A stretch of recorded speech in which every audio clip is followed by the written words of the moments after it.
Hi. Okay, so a couple things. First of all, I have done this so many times where I've had to restart that, guess what? If I fumble, if I trip over my mouth like I'm doing right now, I don't care. I'm gonna keep on doing it. I have not learned the edit part yet, and that's okay because this is really all about me and me learning, right? So that's good. Um, this episode today is actually really exciting because I have been working towards this episode for several weeks now. Like, seriously, I am basing it on one particular thing, a new practice that I've started to do in my self-care journey to my authentic self. As you know, this whole YouTube channel, the whole craft of wellness is all about the self-care journey to your authentic self. And it is such a beautiful experience that I want everybody to know it. And I want to be alongside and help people with it. And I believe in this so much that, hello, here we are. But I got here because of one person. And that's what I want to talk about today. So hit subscribe and I'll carry on. Okay, so what is this episode about? Mel Robbins and her very first podcast that she did when she was 54 years old, right? And that podcast, I have listened to it more times than I am caring to admit, and I'm actually wondering if maybe it might be a little illegal, maybe stalkerish, because I have listened to it so many times over and over and over again because it's actually changed my life. It's changed some of the practices that I do in my life. It's reset my mind, man. Now, this podcast, she looks at her, where she's at now, 54 years old, and her very first podcast, to a video that she made on her 52nd birthday. And she compares, well, the 52nd birthday wasn't a very happy birthday for her.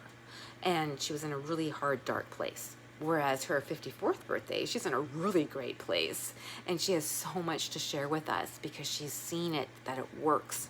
She's got 3 simple steps to change your life. And I'm telling you, it's changed mine, even in a matter of weeks.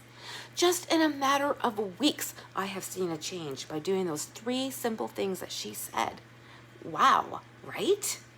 Okay, so what are they? Well, I'm getting there. So in her podcast, she shares where she's at that really dark place, right? But then she talks about what she did to get out of it. And there were some very key things that she did.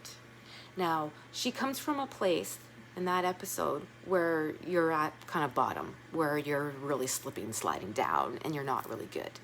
Whereas right now, for myself, I'm not there, and I'm so thankful and blessed. And believe me, I have been there, and I have worked and crawled my way out. And when I look kind of what she was doing and recommending, oh yeah, I kind of did that too. I just didn't have somebody alongside, right? Okay.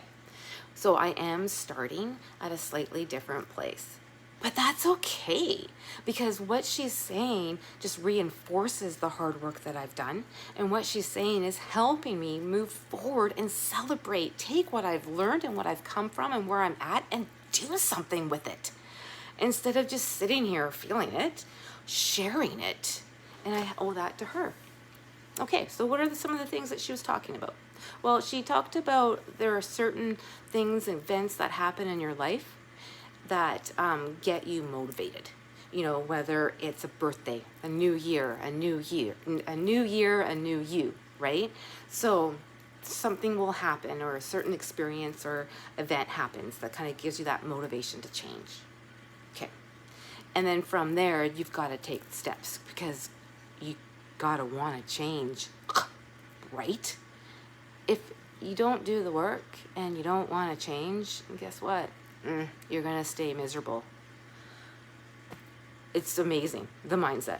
Anyway, back on track, sorry. So she says, you got to name what you're feeling. And you got to own it. You got to put it out there, and then you got to do something about it. You got to change it, right? So name it to tame it. Dr. Siegel, that's in my brain science world, right? And name those emotions. So once you do that, then you got to, get up and move it. Now, this is something I really believe in. So she's talking about motivation and kind of getting out of your mental health and your slum and getting all that kind of stuff, right? Whereas I really relate to this when we go back to brain science and working from the bottom-up approach. And naming to taming your emotions and all that kind of stuff to help regulate. So it's really funny how I can make that connection, which is probably why I'm really relating to her, even though she's not really speaking my speak, but she is. So weird. Okay, so name your emotion, own it, validate it, because it's okay. And you know what? Yeah, it's a really shitty situation you're in, and yeah, that would really hurt. And it's okay to feel that way. It's okay to feel that way. But it's not okay to be stuck in that way. It doesn't feel good to be stuck there. So you recognize it and you validate it, and then you make that decision to do something about it. And she actually has some really good techniques to get motivated. And I've spoken about them in some of the other videos, and I'm going to speak about them again. And if you go to her podcast, she's going to speak about them again as well. Okay, so you've named it. Now, like I've said, back to my brain science world, emotions need motion. Motion regulates your mood. It always makes you feel better, even if you don't want to do it. You can't stay in a sullen mood when you're moving your body, because that is what we're supposed to do, is move our bodies. So what she says, after you name that emotion and you validate that emotion, then you do movement. Get up and go. Do some exercise. Make yourself feel good. Go for a walk, whatever that may look like. And then after you do your exercise or you do your movement, whatever that may look like, then you do something to make yourself feel good. And she says a quote about happy people do things that make them happy. Right? So do stuff that makes you happy. Well, that makes sense. For me, it's buying a plant. That makes me happy. And the little crystals and stuff all make me happy. So why not do those kind of things? A London fog makes me happy. So do things that make you happy. And then that kind of also reminded me of what I had learning through Deepak, right? About doing those, having a little bit of luxury throughout your day. Same idea. Do things that make you feel good. So those are the kind of 3 things that she identified to help you get motivated to be able to make some changes. And these 3 simple things that are going to change your life. Okay. And this is where I come in. First one, make a wish. That one's actually harder than what it sounds like. And she talks about the birthday cake, right? And closing your eyes and blowing, your wish. That's witchcraft. Sorry, right? But it's casting a spell. It's putting your intention out there. Same idea. So with that cake, you're visualizing what you want. You're concentrating on it that you don't even hear the outside world, because for a moment in time, you're like that little kid and all your wishes can come true because you don't know any different yet. That's how I kind of took it. So you make a wish. So like I've said, I've been listening to this podcast over and over for quite a while, and I finally came up with a wish. Now, she had recommended that you could either ask yourself, what do I want my life to look like next year? In a year, what do I want my life to look like? Who do I want to be? And when you answer those questions, that would be your wish. Or if you really don't know, then what don't you want? Like, you don't want to be happy. Or you don't want to be miserable, sorry. You don't want to be feeling like crap. You don't want to be in a dead-end job, or whatever it may be, right? So identify either what you don't want, because that will tell you what you want, or identify what you want. Simple. And then you make that wish. And in another episode, I'm actually going to blow out the candles, because guess what? Today is my birthday. So this video is about Mel Robbins' very first podcast on her 54th birthday, which she talked about her video on her 52nd birthday. And I am doing this video on my 49th birthday. I think that's awesome. Okay, so make a wish. That was one. The next thing that she says to do is to have your actions align with what you want your life to be, or who you want to be. She says, basically, act like the person that you want to be no matter what you feel like. Okay. So, like, I started thinking, now this is where I come into all this, right? What do I want? One thing I've learned over the past year is that this feels really good. This whole self-care journey to my authentic self feels good. Living a life of gratitude gives you this lightness inside of you where you feel like you're floating, where like there's so many opportunities and possibilities and excitement and adventure and just abundance of love and health and wealth and all this great stuff to come. Like, seriously. And I want everybody to feel that. Why wouldn't you? Okay, so I know that. I got that part. And then how would I do that? Okay, well, talking about it. I've always been into education. I've always wanted to share, even from back when I was in high school. Do you guys remember any people when I would do the sex ed in the lunchroom? And in case teachers didn't know that, whoops. You know, and even doing the self-care workshops and educating the caregivers and colleagues and my friends. Like, I love that. And I love to share, which is really weird because my personality is not like that. But it is, apparently. That's my authentic self. See? Oh my God, all these years I have been this darker fighter, struggler, whatever you want to say. And really who I am just wants to like share and share the love and share that feeling and just support people to grow and flourish and thrive and feel that way.